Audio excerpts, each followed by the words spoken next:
Hello, I'm William Weers, and this is, Lorna Wood. and we just saw Doctor Who Army of Ghosts and also Doomsday. So, what do you think of this two-parter? I thought it was good. I liked it a lot better than the last finale.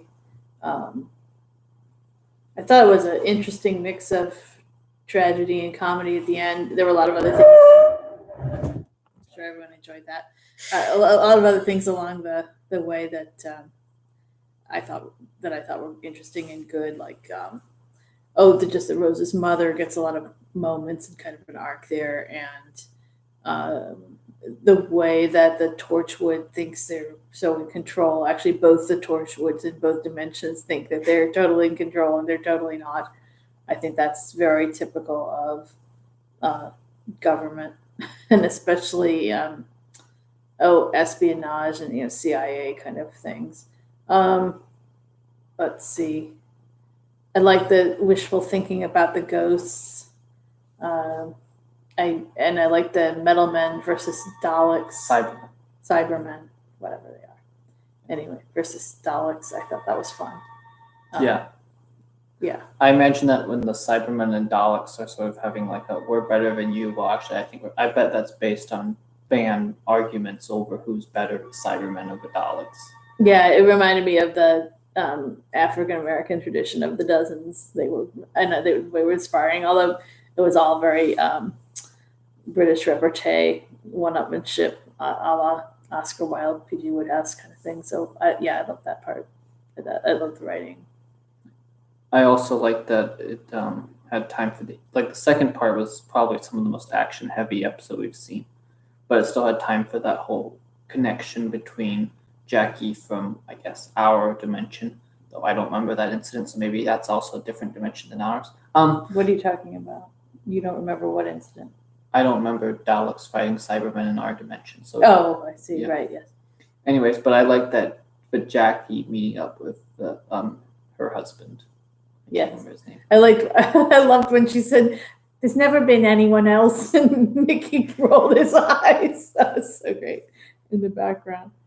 It was nice to see Mickey really come to his own in this one. Sort of just the culmination of everything they've been building to over the last 2 seasons with him. So that was good. I like the mix of tragedy and comedy because, like, Rose dies tragically, but she also lives and finds a family in a world that's better than the world she left, and then also it ends with a kind of a marriage with the doctor meeting his next companion who's in a bridal veil at the end. So it's kind of of course it's not real tragedy because we just don't have that anymore in the modern world. But it really mixed the elements nicely, I thought. Mm-hmm. And I like that Rose joined the Torchwood in the other dimension. So that's sort of fitting. So like she'll carry on the values of the Doctor in this dimension and try to make it better. Right, which it seemed to need because her dad is a little hard-edged in Right. his new incarnation. But it shows, that she's been slowly taking charge more and more, and so now this is sort of just the ultimate culmination of all that. So I thought that was good. And I'm sad to see her go. I really like that, and I really respected that. I guess that actress is a pop singer, and she really did a great job. So. Yeah, you were surprised about her leaving. Yeah, I didn't know she was leaving. I think it was a smart move that they began with her like monologue about "This is the day I died," because presumably her departure had been leaked to the press. So this was sort of a subtle, like, we know you know. So we're just going to say right away that something's going to happen to her. So that you're not going, oh, come on, let's get it on with it. But they don't tell us everything. Well, just that she died. There's going to be some kind of thing, but you can't really come back to life. So I like that it is a serious loss, even though she does come back to life, but it's still a serious loss. So I thought that was a good way to handle it. Yeah. I was a little disappointed that Torchwood didn't play more of a role in the second part. Like, it sort of felt like they'd been set up, over the course of the whole season, and then they sort of just faded into the background in the second episode. I kind of would have liked to have seen them more, and I also would have liked if maybe the Doctor and the Cybermen had sort of formed an uneasy alliance or something. But instead, it seemed like everybody was just sort of going in their own rogue directions, and I thought that was somewhat of a missed opportunity. I didn't mind it because I thought it reflected the way that those kinds of organizations think. They get very stuck into themselves. They think that they are at the center of all the plots in the universe, and then they mess up and That's true. they lose control, and then you see how insignificant they really are, and that happened to both of the ones in both the Torchwoods in each dimension. So. That's true. And I did like that the main head Torchwood woman can still stay strong enough to like defeat some of the Cybermen at the end. I thought that was a nice touch of nuance with a character who could have just been sort of a monolithic administrative baddie. Yeah, we didn't get to go, oh, well, she deserved to be punished that way, kind of. You saw that, she really had humanity at her core very strongly, so then you can't. Even if she did want to make the British Empire great again. Right, well, I think that a lot of people who want those kinds of things do have humanity somewhere. Yeah, somewhere. Deep down. Yeah. So I thought that was a good. What else about these two-parter? I liked that the Doctor didn't realize that the monolith was going to be something other than more Cybermen. I liked that he couldn't see that coming. I also liked the scene where he got her to not open the ghost world or whatever just by staring at her.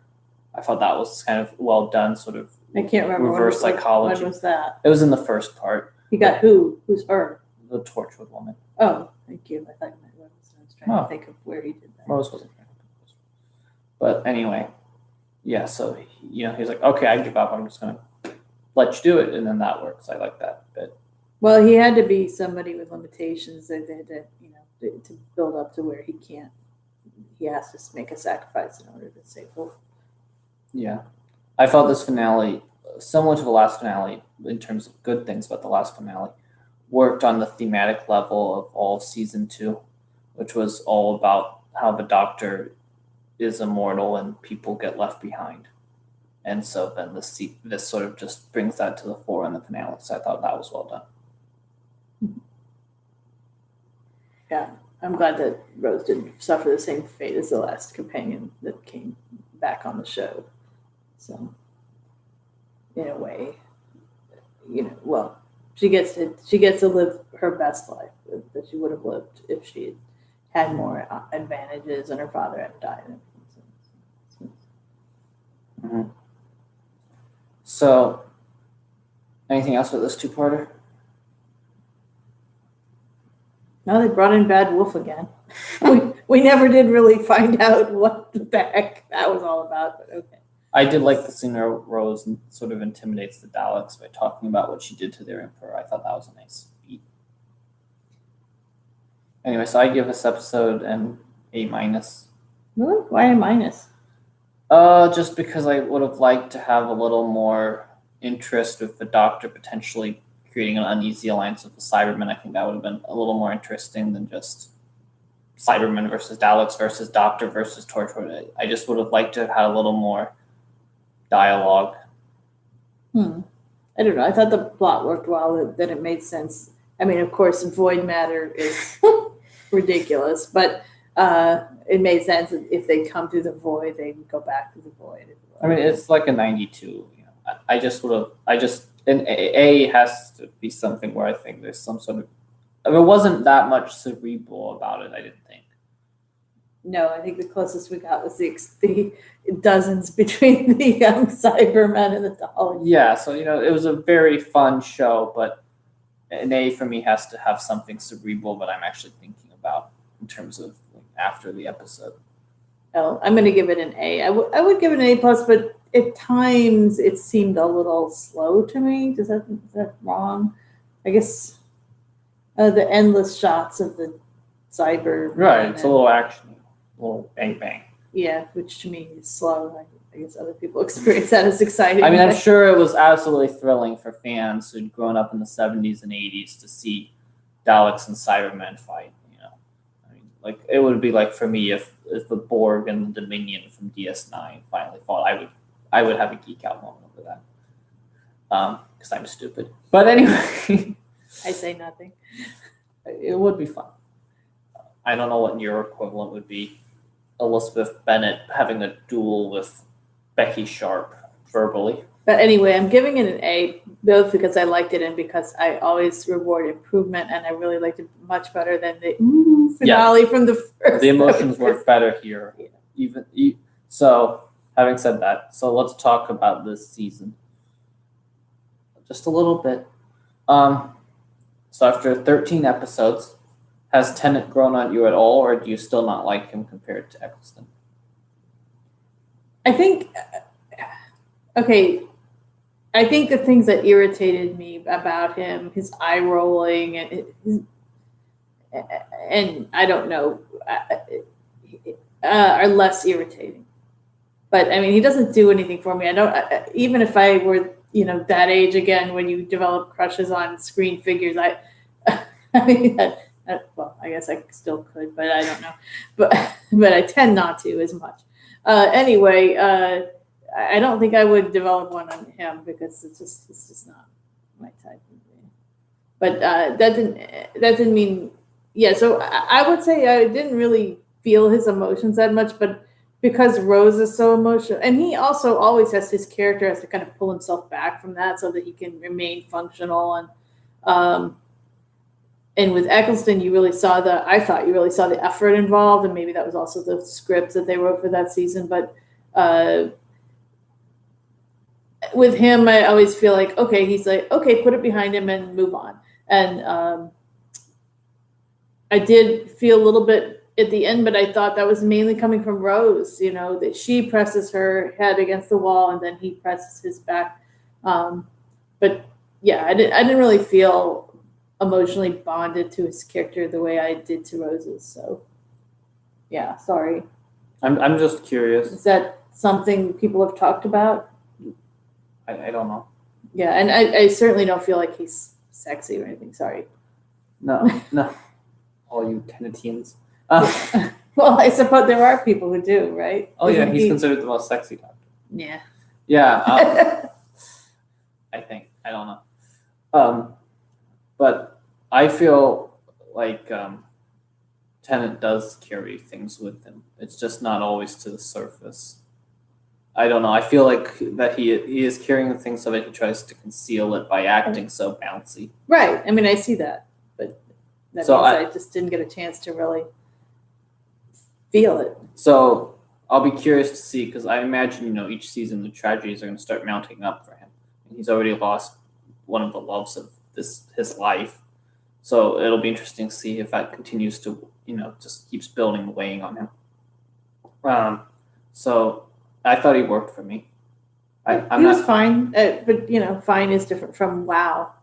Yeah, I'm not good at terms of comparing actors playing people. Usually, I think they're all fine. Like with the Bonds, they're all fine except for Lazenby. Really, even what's his name? Brosnan. Yeah. Well, it's hard to know Brosnan because of his scripts. Yeah, I blame the scripts. I never had a problem with Brosnan. I used to watch him on whatever that is, Remington Steele. Yeah, because my father liked to watch that because Stephanie Zimbalist is Ephraim Zimbalist's granddaughter, and he's a famous violinist. Yeah. I mean, the few moments he's written well, I think Brosnan does fine, and he's great in Taylor Panama, but that's beside the point. Wait, I'm sorry, Taylor Panama. It's a John le Carré. That's what I thought. Is it a movie? Mm-hmm. Okay, you saw it. I haven't seen it. Yeah. Okay. Anything else about this season stand out to you compared to the first season? I think they really developed the minor characters, and they gave them arcs that then made really sense in the finale, and I thought that was nice and really well done. And the Torchwood arc, did develop. We did finally get inside and see exactly what that was all about after all the references. Let's see. I think Rose really kind of matures, which I liked to see. She really develops. The problem for the Doctor's character is he can't, because he's timeless, so he doesn't really develop that much. So it would be odd if he did, I think, given his species. I can't think of anything else in particular. I'm glad you mentioned Rose, because a lot of people really hate her in this season. They think she's like too whiny and mean. I don't see it at all. I didn't see that. No. I don't. I think it's I don't know. I think she's more attached to him. That would be natural. Yeah. So I thought her character was pretty consistent between the first season and this season. But she grew, like she became more capable of handling things on her own, and it would take. She would take. Maybe people don't like. Maybe people feel uncomfortable with a woman in authority, but she would really take charge of situations. Yeah, I mean, even though we didn't love Fear Her, the one with the girl in the drawings, I wonder if part of the reason there was such a negative response to that one is because that's the only one where Rose basically saves the day on her own. Wouldn't put it past. I mean, some just viewers. judging by the horrible, venomous reaction to when Jodie Whittaker was just cast before even an episode aired, I wouldn't be surprised. Not saying everyone's like that. There are those out there. So, yeah, I thought the season was pretty solid, just like the first one. Mm-hmm. Be curious to see where it goes with a new companion. Yeah, from what I understand, the one who's in this one is just going to be the companion for this episode, and then she comes back in a later season. Because they like the actress and she wanted to come back. So. Well, I liked that she was very bossy right away. I thought that was a good, because you would get those people. So what the heck? So that would be her. Yeah, that I acknowledge that would be I. Yeah. Okay. I'll see you next time. Bye. Bye.